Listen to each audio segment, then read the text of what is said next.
There's a line in your owner's manual General Motors would rather you didn't read too carefully. It says that if you keep driving after a certain warning appears, the damage that follows may not be covered by your warranty. Not might not, may not be covered. In writing, from the manufacturer. I'll read you the whole thing before we're finished. But first you need to understand how a man gets to that warning without ever seeing it coming. And one of the reasons is a button he's been pressing for years, believing it protected him. Picture a specific Saturday. 5,000 pounds of trailer, 94 degrees, 20 miles of rolling grade to the campground. Air conditioning on. Your engine temperature is sitting exactly where it always sits. That's the part that gets people. The gear. The mistake is towing in overdrive. If you've been around trucks, you probably knew that much. Fewer men know why, and the why is what tells you when it matters. Overdrive exists to lower engine speed at cruise. That's its whole job. Fewer RPM, better fuel economy, quieter highway. And your transmission fluid pump is driven off engine speed. Lower RPM, slower pump. So on that grade, in top gear, with weight behind you, you've arranged something unhelpful. The transmission is working hard and generating heat, while the pump moving fluid through the cooler is turning slower than it would in a lower gear. Now, I'm not going to reduce a whole thermal system to one equation. Load, road speed, converter lockup, and grade all play into it. But the principle holds, and it's why every man who's towed for a living tells you to take it out of overdrive. It compounds too, because a truck in too tall a gear on rolling country won't hold it. Downshift on the rise, upshift on the crest, down again at the next one. Every one of those shifts adds heat. So here's your first practical read, and it costs nothing. If your truck is hunting between gears with a load on, shifting up and down repeatedly on grades, that is the truck telling you it's in too tall a gear. That's not indecision. That's a signal, and you can hear it without looking at a single gauge. And why doesn't the driver see the temperature climbing? Because on most of these trucks, it isn't on the cluster with your speed and your fuel. Depending on year and trim, it may live in the driver information center, and it may not be there at all. Which means most men have never once seen what normal reads on their own truck, and without that, there's no such thing as abnormal. So take it out of overdrive when you're loaded. Press tow/haul, which is where I have to tell you something about that button. The button. Start with what tow/haul genuinely does, because it's real. On the 4-speed trucks, it raises line pressure, changes shift points, holds gears longer, and keeps the torque converter locked at greater throttle angles. A locked converter slips less, and less slip means less heat. Press it every time you hook up. Now here's what GM's manual actually says it's for. Fewer and more predictable shifts under load, the same solid shift feel loaded as unloaded, and better control of vehicle speed with less throttle. Read that carefully. The manual does not tell you that tow/haul guarantees overdrive lockout. I'm not going to claim GM designed it wrong or hid anything. The information was always there. But most of us pressed that button and assumed it did more than it promised. And on the 4-speed 4L60E specifically, it doesn't lock out 4th gear. It changes when the truck shifts. It does not prevent the truck reaching overdrive under load. I'll be straight about the evidence there. That behavior is widely and consistently described by owners and technicians, and it's consistent with what the manual claims and doesn't claim. It isn't something GM prints in bold, so treat it as well established for the 4L60E rather than as a factory specification, and verify it on your own truck, which I'll show you how to do in a moment. On the later 6-speed trucks, the answer is different, and I'm not going to guess at yours. What I can tell you is that gear management under tow/haul is not the same across the range, so a rule that fits a 2003 doesn't automatically fit a 2012. So, which do you have? Don't count shifts, and don't trust the shifter markings alone, because configurations vary. The reliable answer is the RPO code on the glove box sticker or your VIN build data. 30 seconds, and it tells you which half of this video applies to you directly. And here's how to observe the gear behavior safely. Don't go build a test. Next time you're already towing on a route you know, glance at the gear indicator on a moderate grade with tow/haul engaged. If it's sitting in top gear with weight behind you, now you know. What you do about it depends on your truck and your load. The principle is simple, and it's not about one specific gear. Don't let the transmission stay in a gear where it's hunting, or clearly working too hard. On a 4-speed pulling a grade, that usually means selecting third. On other configurations, use what keeps it settled. So you're in the right gear. Now here's what happens when the number climbs anyway. Where the heat goes. The heat has to leave the truck.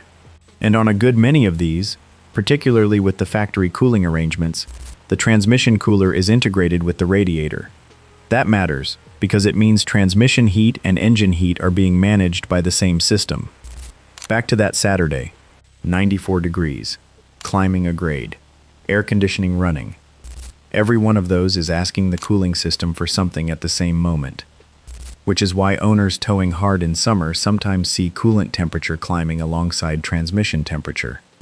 I won't tell you that's automatically one cause, but 2 gauges rising together is a fair sign the whole powertrain cooling system is loaded near its limit, and that's worth respecting rather than explaining away.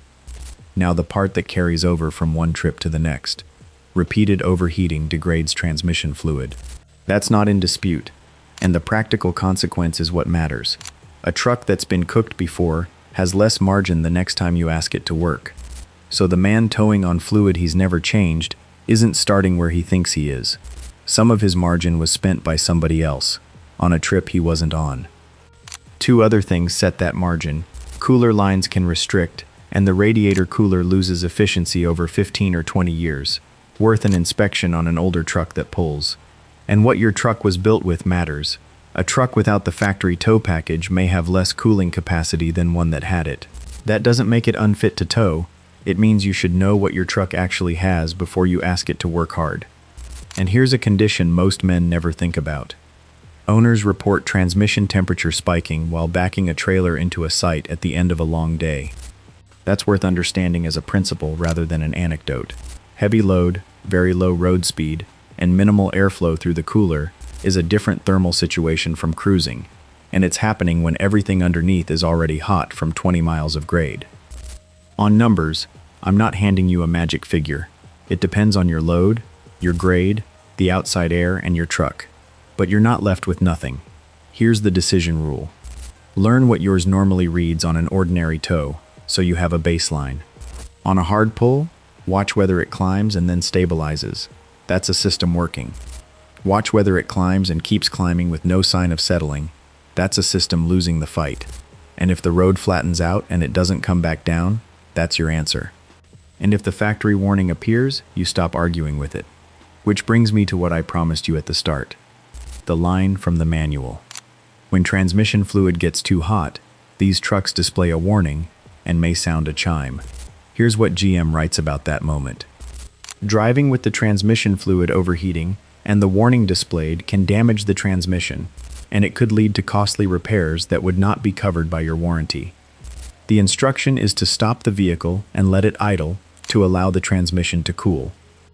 Now, most of you watching are well past any factory warranty, so that part isn't your practical concern. Here's why the line still matters. General Motors considered continuing to drive in that condition serious enough to put an explicit warning in the manual, and to say plainly that they might not pay for what followed. That's a manufacturer telling you where the line is. Put yourself back on that road. 30 miles to go. Everybody's tired. The instinct is to push on. What the manual tells you to do is stop and let it idle, and there's sense in it. Running the engine keeps the pump turning and fluid moving through the cooler. Shut it off and that circulation stops. That's not a channel's opinion, that's the instruction, in that specific situation. If you bought it used. One short thing, because it follows directly. Everything we've just discussed happened to your truck before you owned it, and you weren't there for any of it. 5 years of pulling in overdrive spends margin, and it leaves no mark on the odometer or the paint. Which is why fluid condition on a used truck tells you something mileage never will. Where it lands. So the next time you hook up, here's the order. If it's hunting gears under load, intervene, take a lower gear and let it settle.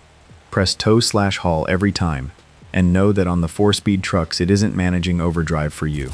Find out from your RPO code which transmission you actually have, because the advice differs. Learn your truck's normal temperature so you can recognize a trend. Know what cooling equipment you've got and when that fluid was last changed. And if the warning comes on, do what the manual says. None of that costs anything but a little fuel and a little attention. A transmission's life comes down to more than one decision: maintenance, load, cooling capacity, condition, and everything that happened before you owned it.